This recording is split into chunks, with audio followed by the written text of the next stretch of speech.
You find yourself here now amidst a shift. Perhaps it's a quiet tremor deep within, a growing unease in the familiar, or maybe the world outside has erupted into a storm you can no longer ignore. This moment, this feeling of being on the precipice, is not accidental. It is divine timing, a spiritual rite of passage you were meant to enter. At its heart, this passage is guided by a profoundly misunderstood hermetic law, one that whispers secrets of our perceived reality. It's the law of polarity, the silent conductor orchestrating the grand illusion of duality.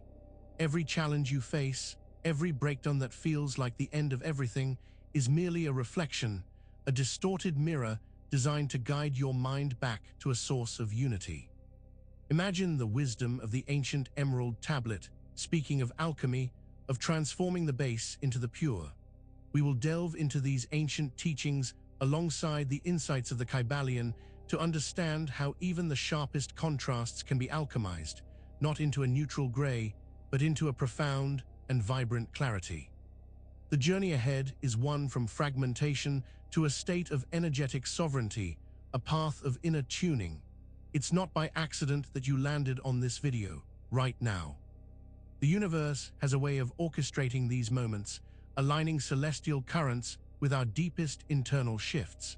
You're experiencing some form of upheaval, a destabilizing force that's shaking the foundations of what you thought was solid. This isn't a random occurrence.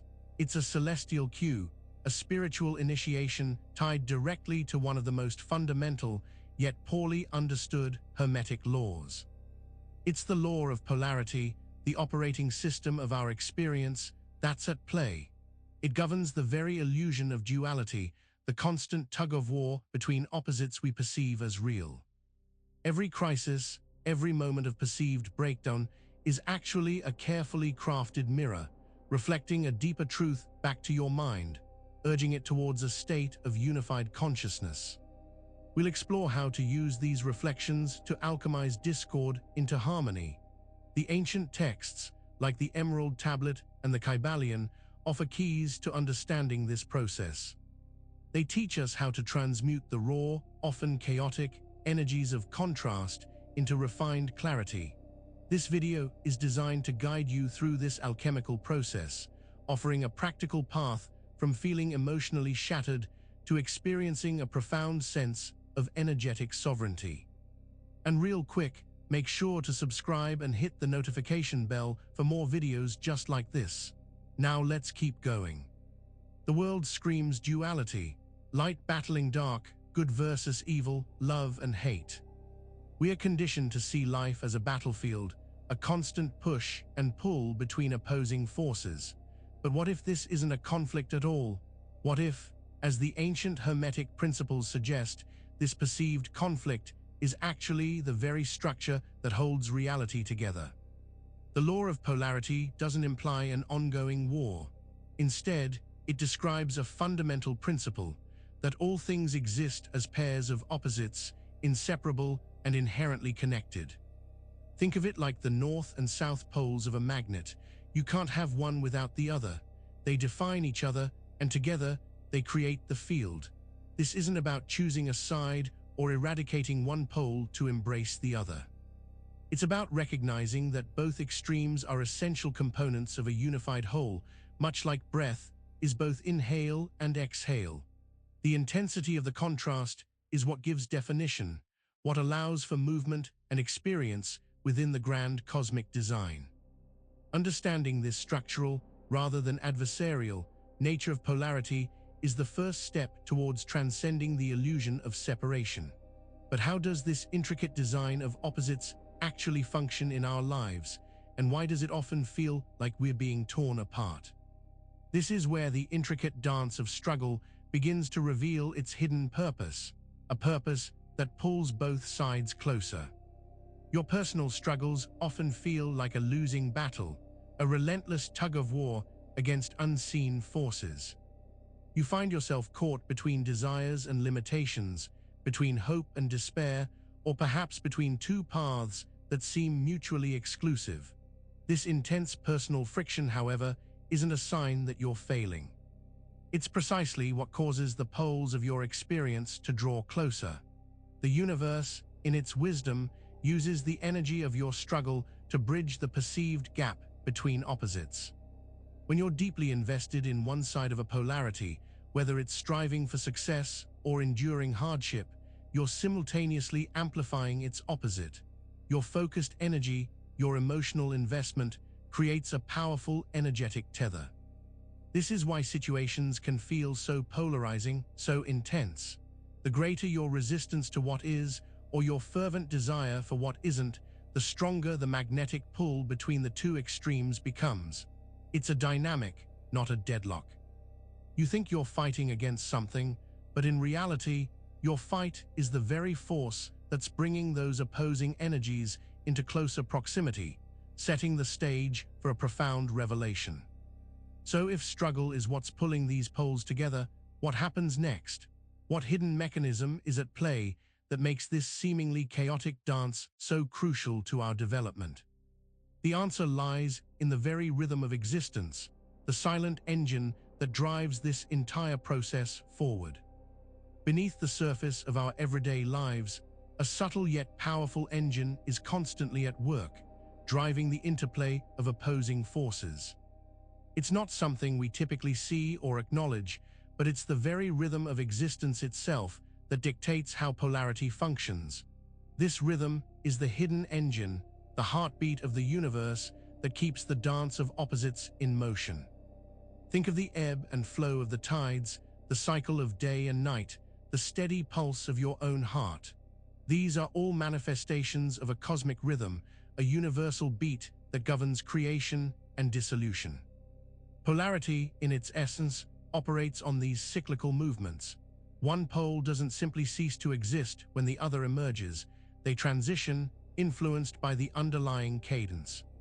When we resist this natural flow, when we try to force one pole to dominate, we fight against this fundamental rhythm.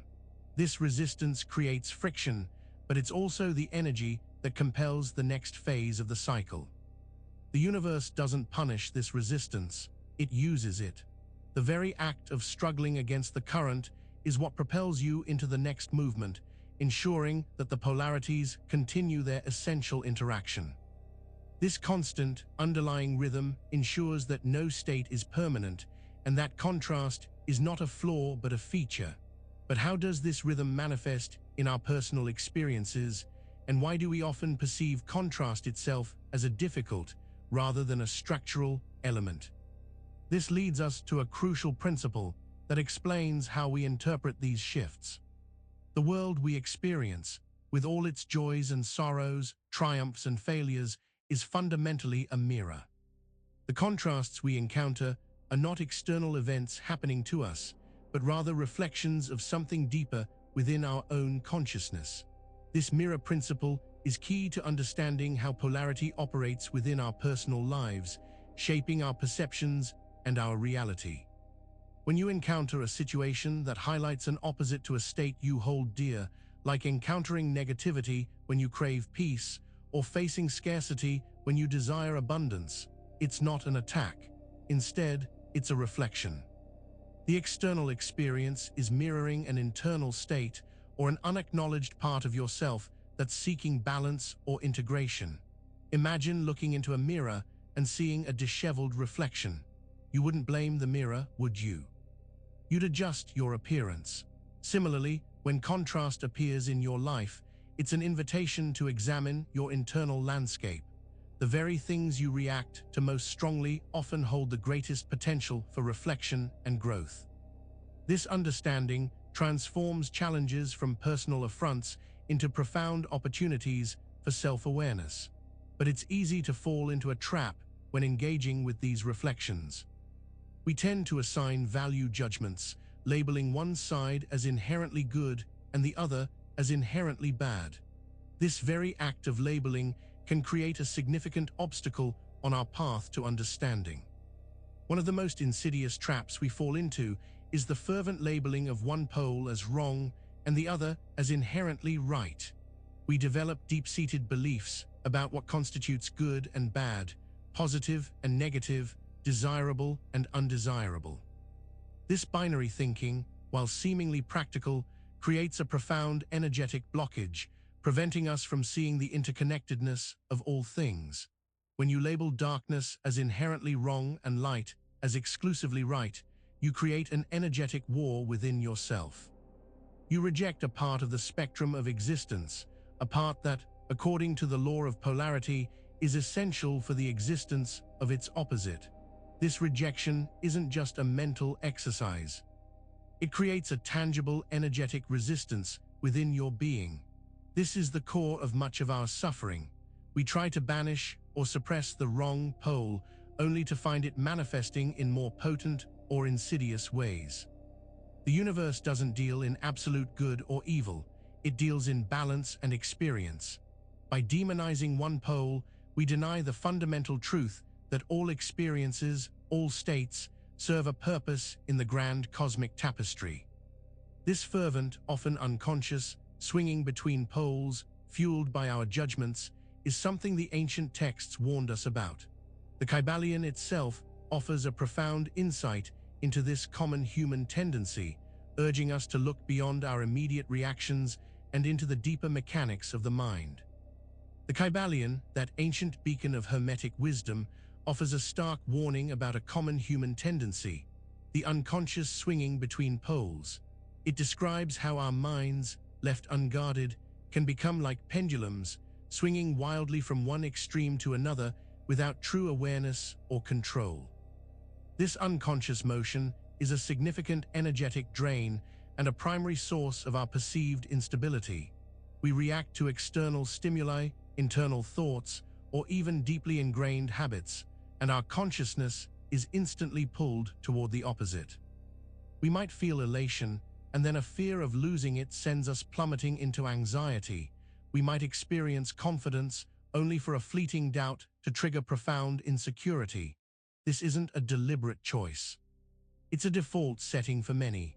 This constant, uncontrolled oscillation prevents us from finding a stable center, a place of true equilibrium. It keeps us perpetually on the surface of our experience, reacting rather than responding, tossed about by the currents of emotion and thought. The illusion of duality is amplified when we are trapped in this pattern, believing the swings themselves represent ultimate truths. Understanding this unconscious swinging is critical, but it also reveals a common pitfall that many fall into when trying to address it, a tendency to bypass the very experiences that could lead to true healing and insight. As we become aware of the unconscious swinging between poles, a natural inclination arises, the desire to escape the discomfort of the less desirable states. This often leads to a phenomenon known as spiritual bypassing, a subtle but pervasive energetic avoidance. It's the act of using spiritual ideas or practices to sidestep uncomfortable feelings, trauma, or unresolved issues, rather than truly processing them. Imagine someone experiencing profound grief, but instead of allowing themselves to feel the sadness, they immediately jump to affirmations of all is well or focusing only on positive emotions. While positivity is valuable when it's used to suppress rather than integrate difficult emotions, it becomes a form of energetic avoidance. This doesn't resolve the underlying tension. The energy of the avoided emotion doesn't disappear. It simply goes underground, festering and often manifesting in less obvious but equally disruptive ways. It's like trying to hold a beach ball underwater. The moment you release the pressure, it will surge back to the surface, often with surprising force. Spiritual bypassing creates an illusion of progress while leaving the core issues unaddressed. It prevents us from truly learning from contrast and moving towards integration. This is particularly relevant when we consider the nature of emotions themselves and how we often misunderstand their role in our energetic landscape. We often mistake emotion for pure energy, believing that feeling intensely means we are effectively channeling or processing energy. However, emotions themselves are less the raw energy and more like echoes within the energetic field. They are the reverberations of our interpretations and responses to underlying energetic frequencies. Think of it like this. The universe broadcasts a fundamental energetic frequency. Our minds, our beliefs, our past experiences act as filters, interpreting that broadcast. The emotion we feel, joy, sadness, anger, fear, is the echo of that interpretation. It's the energetic system's response to how we've processed the input, not the input itself. When we feel a powerful emotion, it's a signal that our internal filters are actively engaged, interpreting the world and creating a specific resonance. Sadness isn't the absence of positivity, it's an echo of how we're currently interpreting a situation or loss. Anger is an echo of a perceived violation or injustice. These are not the primal energy, but the energetic systems report back to us. Understanding this distinction is crucial because it shifts our focus. Instead of getting lost in the intensity of the emotion, the echo, we can begin to examine the underlying interpretive framework, the source of the echo. This investigation leads us to a deeper understanding of how we react to, and often resist, certain experiences, particularly those we feel compelled to push away. One of the most common ways we engage in energetic avoidance, often without realizing it, is through rejection. We encounter aspects of ourselves or the world that feel uncomfortable, wrong, or threatening, and our immediate impulse is to push them away, to reject them entirely. But what if this act of rejection is not an ending, but a potent form of activation in disguise? When you reject something, you're not making it disappear. You're simply denying its presence and pushing its energy into a suppressed state. This suppressed energy doesn't vanish. Instead, it often becomes more potent, like a deeply rooted seed awaiting the right conditions to sprout. Your rejection, paradoxically, often signifies the exact moment that pattern or aspect is poised for significant growth. Consider a limiting belief you hold about yourself, something you constantly fight against. The moment you identify it and say, "I reject this about myself," you've actually activated it as a potent force to be reckoned with. The denial creates an energetic vacuum that the rejected aspect rushes to fill, pushing it into stronger manifestation so you can no longer avoid it. This is why persistent rejection can feel like a curse, a magnet for the very things we seek to avoid. It's a powerful signal that something is ready to be transformed, not banished. This understanding moves us beyond mere avoidance towards a more active, alchemical process. The path forward from rejection is not one of passive acceptance, but of active, alchemical integration. If rejection is the energetic avoidance of a part of ourselves or our experience, then integration is the conscious, deliberate process of bringing those fragmented pieces back together. This isn't about meekly tolerating, it's about transforming. Alchemy, in its truest sense, is about transmutation. It's about taking base elements and, through a carefully orchestrated process, transforming them into something of higher value and purity. Integration is the spiritual alchemy of our own being. It involves gathering the rejected, the feared, the disowned aspects of ourselves and consciously inviting them back into the wholeness of our consciousness. This process requires courage. It means looking at the parts of yourself that generate shame, anger, or fear, not with judgment, but with curiosity and a willingness to understand their purpose. It's about recognizing that even the most challenging experiences or traits are not inherently bad, but rather energy that has been denied its natural flow and integration. When we refuse to integrate, when we keep rejecting, we remain fragmented and incomplete. This fragmentation cannot sustain itself indefinitely. The universe will present opportunities, sometimes forcefully, for this integration to occur. It's as if the system itself demands wholeness, triggering a profound update when we resist. When we continuously resist the call to integrate, when we remain fragmented and locked in cycles of rejection and emotional avoidance, the universe has a way of prompting a fundamental recalibration. This is what can be experienced as a collapse, but it's not a destruction, it's a frequency update. It's the system's way of forcing a reboot when the existing operating system can no longer sustain the accumulated energetic dissonance. Think of a computer that's running too many outdated programs or has accumulated too much corrupted data. Eventually, it crashes, not because it's broken, but because it needs to purge the old, clear the cache, and update to a more efficient operating system. Your personal collapse, when viewed through this lens, is often a necessary precursor to a new, more aligned state of being. This update can feel like the end of everything you know. Relationships may dissolve, career paths may abruptly change, and your internal sense of self might become unrecognizable. These are all symptoms of the old frequency being shed to make way for the new. It's the universe's way of harmonizing your internal energetic state with a higher, more integrated vibration. This collapse, while incredibly challenging, is not a punishment. It's a profoundly transformative event, a necessary shedding of the old skin. And just as any significant transformation involves a period of reorientation and rebuilding, this update always precedes a powerful act of renewal.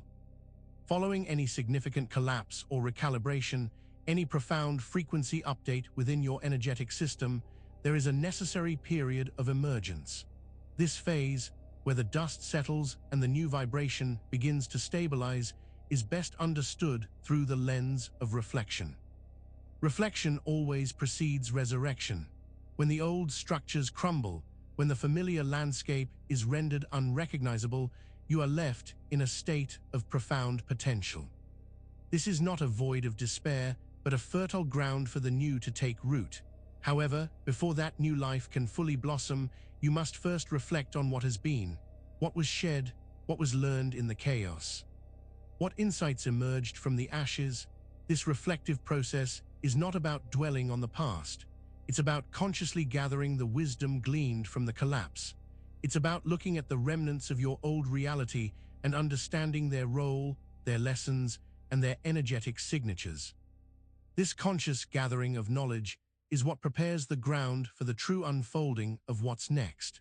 Without this period of deep internal reflection, any attempt to rebuild or resurrect will likely be based on the same fragmented patterns that led to the initial collapse. It's like trying to build a new house on unstable foundations. The reflection ensures that the subsequent resurrection is built on a foundation of newfound wisdom and integrated understanding.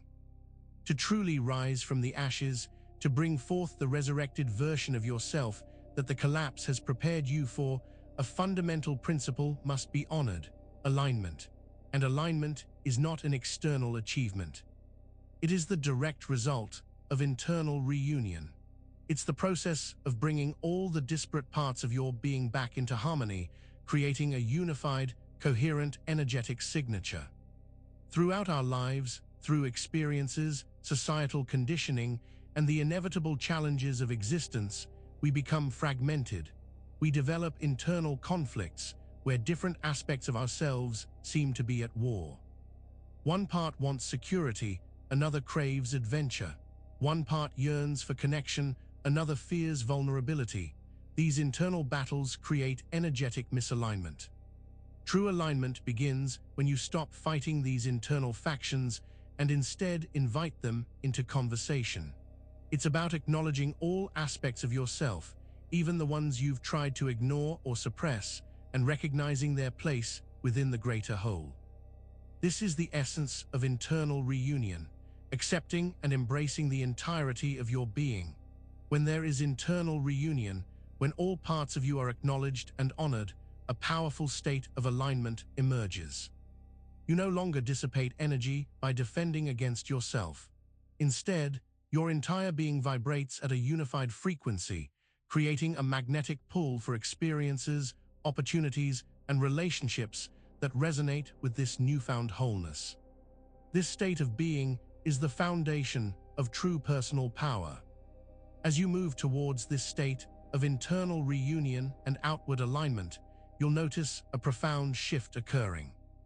The ultimate destination, the state of empowered being that this entire journey has been leading you toward, is sovereignty. And sovereignty, in its purest form, begins precisely where reaction ends. Reaction is the automatic, often unconscious, response to external stimuli. It's driven by past programming, ingrained fears, and unexamined beliefs. When you react, you are essentially a puppet whose strings are being pulled by the external world or by your internal conditioning. You are not in control, the stimulus is. Sovereignty, on the other hand, is the capacity for conscious response. It's the ability to pause between a stimulus and your answer, to scan your internal landscape, access your truth, and choose your response from a place of awareness and integrity. It's the ultimate expression of freedom and self-mastery. When you are no longer reacting, when you have cultivated the space to respond consciously, you reclaim your power. You are no longer at the mercy of external forces or internal emotional turbulence. You become the sovereign architect of your experience, consciously choosing your path and orchestrating your reality from a place of inner knowing and wholeness. This mastery allows you to see the true purpose behind the universal workings. So you see, the law of polarity isn't some adversary working against you. It's not a cosmic force designed to thwart your progress or inflict hardship. Instead, it's the very mechanism of initiation, the fundamental operating system of spiritual growth. Every apparent opposition, every moment of contrast, is an invitation. The tug-of-war, the perceived conflict, the challenging experiences, these are all stages of your initiation. They are designed to push you beyond your perceived limitations, to challenge your assumptions, and to reveal the deeper, unified nature of reality. Polarity is the divine curriculum, presenting you with the lessons you need, in the timing you need them. By understanding that contrast is structure, that struggle pulls opposites closer, and that rhythm governs their exchange, you begin to see the benevolent intention behind it all. You learn to navigate the mirroring principles within contrast, to release the trap of labeling poles as right or wrong, and to escape the unconscious swinging wand of in the Kybalion. You see how spiritual bypassing and the misunderstanding of emotion as merely echo hinder true progress, and how rejection is often just activation in disguise. You realize that integration isn't passive, but alchemical, and that collapse is simply a frequency update preparing you for resurrection. Finally, you grasp that alignment requires internal reunion, and that true sovereignty begins where reaction ends. Polarity isn't against you, it's initiating you into a more profound understanding of yourself and the universe. Make sure to subscribe for more videos just like this and hit that notification bell so you never miss the next teaching. See you in the next one.